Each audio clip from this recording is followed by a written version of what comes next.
Hello दोस्तों। आज हम एक बहुत ही सेंसिटिव इशू पर बात करेंगे। जो हाथरस की घटना है इसके विषय में बात करेंगे। बहुत ही दर्दनाक बात है। आप सोच के देखिए,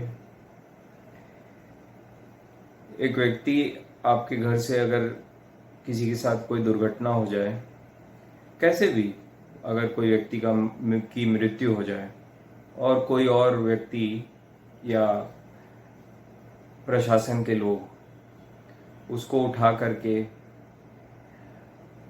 रातों रात 1:30 बजे रात में उसको कूड़ा कबाड़ा इकट्ठा करके उसका अंतिम संस्कार ऐसे ही कर दें, तो क्या बीतेगी। एक 19 साल की लड़की जिसके साथ गलत हुआ 14 तारीख को, फिर रेप केस उसके अभिभावकों ने रजिस्टर किया पुलिस में। उसका मेडिकल एग्जामिनेशन 22 तारीख को होता है। इतना लेट किया जाता है।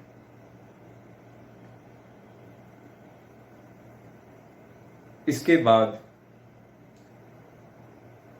उसके इलाज में देरी की जाती है, बहुत देरी की जाती है।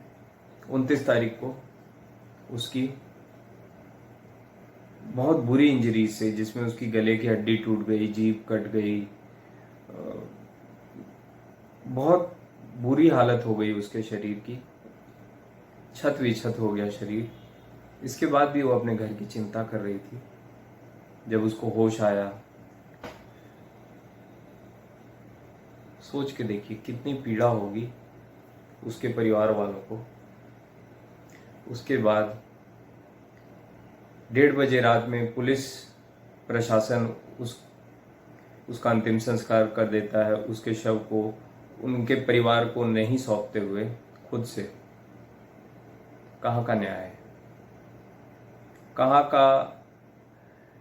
का भारत है ये? कौन सा भारत है?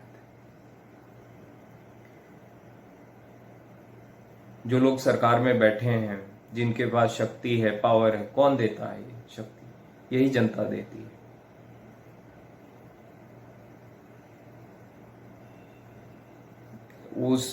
उस माँ ने, उस बेटी की माँ ने बताया भी, नाम भी दिया कि कौन ऐसा कर सकता है, कौन उस लड़की के पीछे था।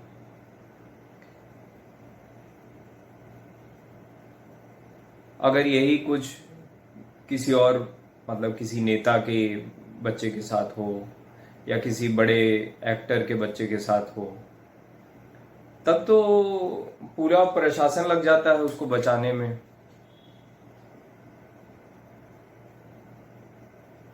मतलब फिर तो दोषियों को, मतलब ऑन स्पॉट आप मार सकते हैं। ठीक है, देखिए वो विनय दुबे वाले केस में पुलिस ने क्या किया?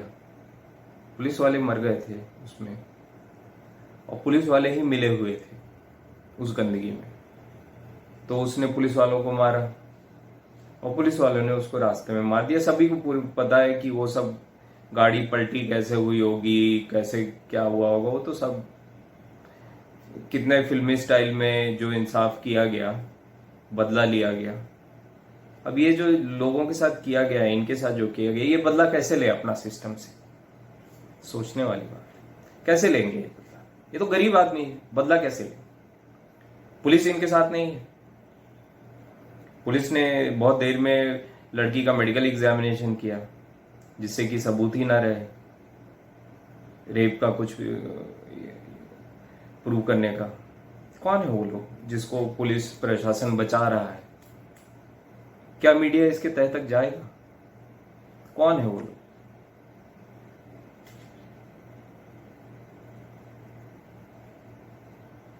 मतलब जनता को इतना, मतलब मूर्ख समझ लिया है शासन ने, प्रशासन ने। क्यों मूर्ख समझ लिया है? क्योंकि जनता मूर्ख बन रही है। कैसे मूर्ख बन रही है जनता?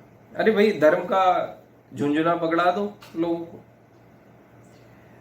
उसके आड़ में कुछ भी कर दो, चाहे वो कोई भी धर्म हो।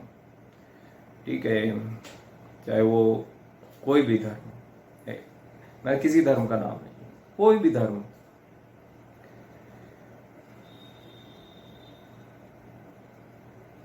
धर्म के बेसिस पे रोटी कब तक चलेगी? पहले तो ये देश के लोग सबसे पहले भारतीय हैं और होने भी चाहिए, और मैं एक भारतीय की जैसे बोल रहा हूं। सिस्टम अगर अपने आप को नहीं सुधारेगा तो सिस्टम को सुधारने वाले मिल जाते हैं। अगर अच्छे लोग राजनीति में नहीं आएंगे तो यही कचरा राजनीति चलती रहेगी। एक पार्टी गई, दूसरी पार्टी आई,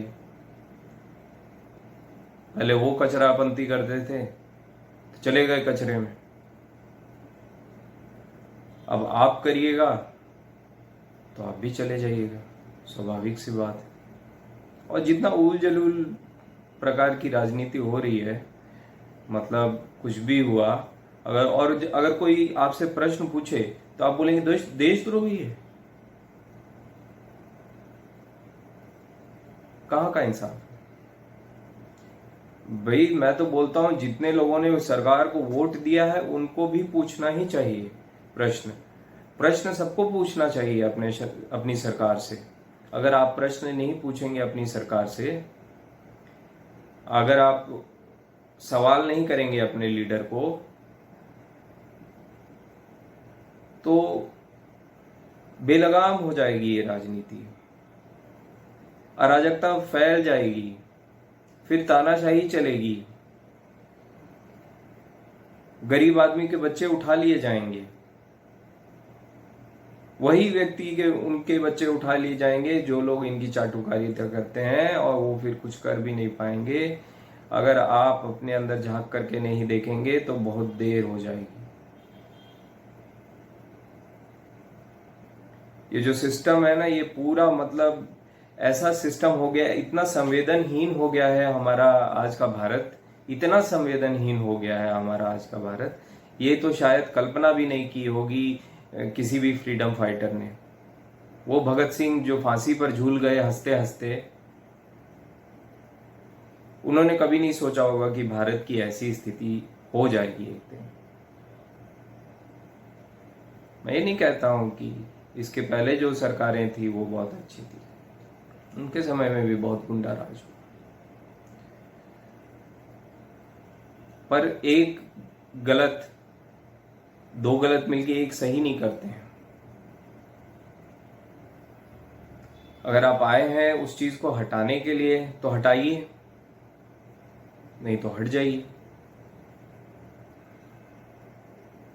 बड़ी नाइंसाफी हो गई उस परिवार के साथ जिसको लेटना पड़ा गाड़ी के बोनट पर। सोचिए अगर आपको लेटना पड़े, आपके बच्चे की मृत्यु हो जाए और आपको जाने के लिए ना मिले, उसका लास्ट में बॉडी देखने के लिए, उसका शरीर को देखने के लिए, और आप गाड़ी पर लेटते रहें और पुलिस बैरिकेड करके आपके बच्चे को कूड़ा कबाड़ा इकट्ठा करके चला दे अगर, तो क्या बीतेगी आप पर? पूछिएगा आज अपने आप से। बड़ा ही कठिन सवाल है, और अपने आप को उसके शूज में स्टेप करके देखिए, उसके जूते में उतर के देखिए कि पीड़ा है क्या। किसी की भी पीड़ा को कोई भी व्यक्ति एक्चुअली में उसकी जगह पे रह करके भी अपनी ही जगह से महसूस कर सकता है, कोई उसकी जगह हो नहीं सकता है, क्योंकि उसकी पीड़ा तो असहनीय है।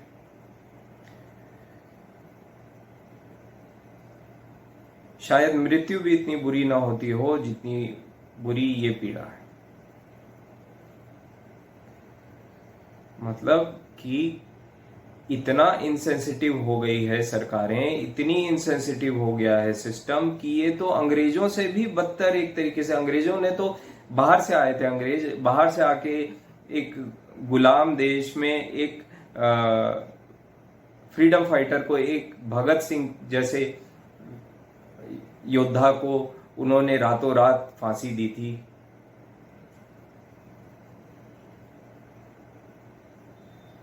और आप को ये देश चुन के लाया तो क्या इसी सिस्टम के लिए? यही कचरा सिस्टम, ये पुलिस वाले, इनको तो सबको निकालना चाहिए। उसके बेटे ने, उसके भाई ने ये बात कही है कि इन सारे पुलिस वालों को बर्खास्त करना चाहिए, और ये होना चाहिए, तभी एक स्ट्रॉन्ग मैसेज जाएगा। अगर बिहार के लोग या अगर यूपी के लोग ये मतलब सीरियस हैं इसको लेकर के, तो उनको ये इंश्योर करना चाहिए कि उस पूरे थाने के जितने भी लोग हैं उन सबको नौकरी से बर्खास्त होना चाहिए, जिससे कि इनको समझ में आए कि अगर ये नेताओं की गुलामी करेंगे तो जनता इनको रहने नहीं देगी।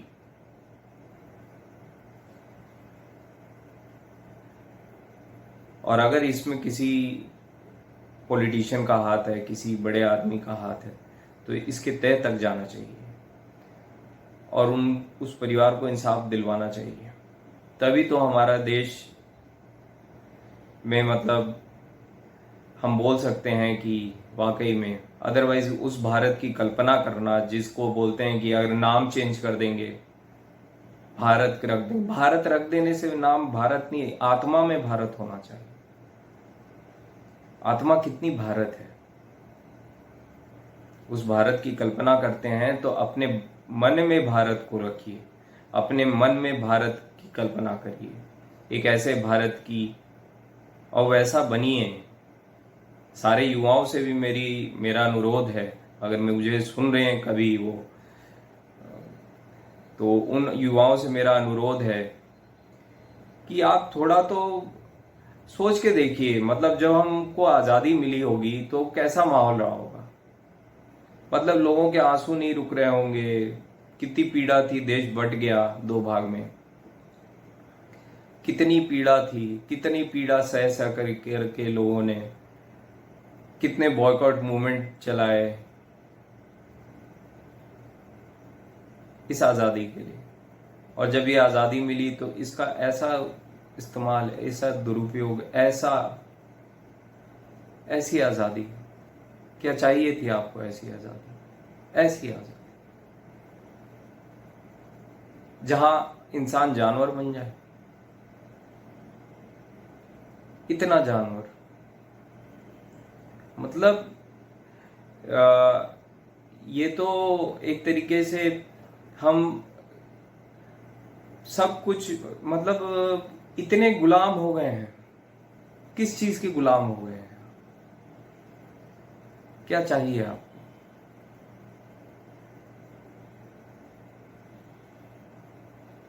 कोई लड़की रोड में चल नहीं सकती है आराम से, चलने नहीं देंगे आप।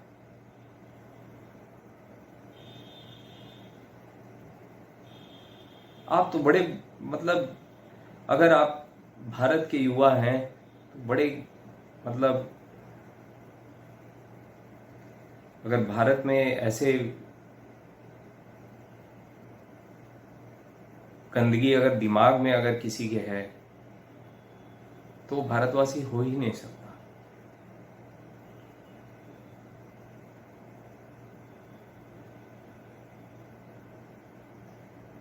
कैसे हो सकता है?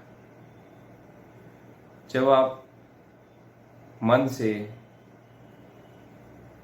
राक्षस हो तो आप भारतवासी हो ही नहीं सकते। और सबसे पहले अपने मन में देखना है, लोग आप मन से कैसे हैं। बाहर का कृत्य तो खैर आदमी, बहुत सारे लोग तो डर के हो सकता है एब्सटेन करते हैं, बट क्या मन में ये जान लीजिएगा, भगवान को या अल्लाह को या ईसाई धर्म में मतलब गिरजाघर में जीसस क्राइस्ट को या किसी को भी आप जिसको भी मानते हैं, उनके साथ बेईमानी, मतलब ऐसी अगर आप मानते हैं तो, अगर आप एथिस्ट हैं तो अपने से भी आप बेईमानी कर रहे हैं। अपने आप से अगर आप ये सोचते हैं कि मुझे जब कोई नहीं देख रहा है तब मैं गलत सोच सकता हूं, तो सबसे पहले हर व्यक्ति को अपने अंदर झांकने की जरूरत है। और जब अपने अंदर झांक के अपने अंदर सफाई पहले करे, उसके बाद फिर समाज में, तो हर व्यक्ति को अपने अंदर झांकने की जरूरत है। और ये जो सिस्टम हो रहा है, सिस्टम में जो हो रहा है ये अत्यंत गलत है। ये इसको तो मतलब किसी भी धर्म का व्यक्ति हो, कोई भी हो, सबसे पहले भारतवासी है, उसको स्वीकार करना नहीं चाहिए, एजिटेट करना चाहिए, आवाज़ उठानी चाहिए, चैनल्स को इसको बिल्कुल हाईलाइट करना चाहिए, चाहे वो किसी भी सरकार में किया जा रहा हो, कि सरकारों को समझ में आए क्या गलत है क्या सही है। नहीं तो गलत को ही सही मान लिया जाएगा, और अगर गलत को सही मान के पैरामीटर फिक्स कर दिया गया तो समझ लीजिए हर व्यक्ति हर घर में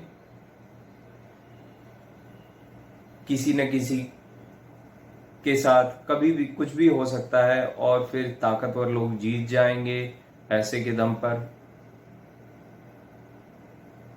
और इंसाफ कभी होगा ही नहीं। तो अगर भारत को भारत बनाना है तो सबसे पहले तो ये जो कूड़ा करकट है ना, ये लोग को हटाना है। और कोई भी हो कूड़ा करकट, मैं नहीं बोलता हूं कि बहुत ही हाईली क्वालिफाइड व्यक्ति रहेगा तभी वो पार्लियामेंट में बैठ सकता है, नहीं। कभी कभी बहुत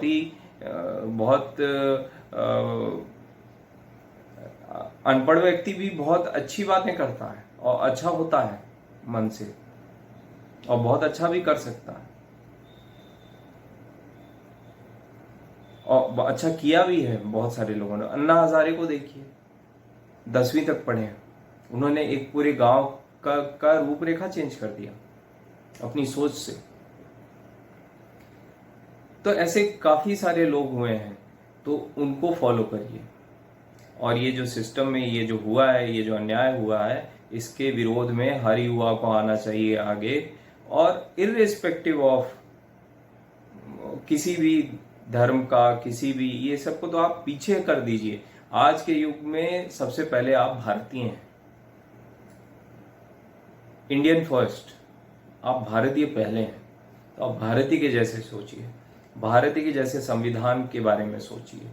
आप सबसे पहले लीगल एस्पेक्ट से सोचिए, सही क्या है ये सोचिए। अगर आप ये सोचने में सफल हो गए कि सही क्या है और गलत क्या है, तो आप काफी हद तक मेरी बात समझ पाएंगे। अगर आप एक चश्मे से देखेंगे मेरी बात को, आप किसी एक पार्टी पॉइंट ऑफ व्यू से देखेंगे मेरी बात को, तब तो आप अपने दिमाग से चल ही नहीं रहे हैं, आप तो पहले ही गुलाम हैं, आप किसी और के दिमाग से चल रहे हैं, किसी और को फॉलो कर रहे हैं। अपना दिमाग आपने अलमारी में रख दिया है, ऐसा मत करिए। अगर आप अपना दिमाग अलमारी में रख देंगे और किसी और का ट्विटर हैंडल बन जाएंगे, या किसी और का वो जो आजकल होता है ना, वो जो ट्रोल करते हैं, वो जो आर्मी होती है, वो उसमें अगर आप घुस करके किसी और की बात ही मानेंगे तो फिर तो आप गुलाम हैं। तो गुलाम तो भारत के हैं ही नहीं किसी भी तरीके से, और ये भारत गुलाम है नहीं, और ये सहेगा भी नहीं गुलामी। तो इसीलिए ऐसे लोगों को ढूंढना है, और ये सिस्टम का काम है कि हमको इंसाफ चाहिए और इंसाफ दिलाए। और सारे मीडिया को, सबको फॉलो अप करना चाहिए। जितने भी पुलिस वालों ने गलत किया है और उसको अभी जस्टिफाई कर रहे हैं, इन सभी के खिलाफ सुप्रीम कोर्ट जाना चाहिए, आवाज़ उठानी चाहिए, और इन सभी के खिलाफ एक्शन होना चाहिए। धन्यवाद।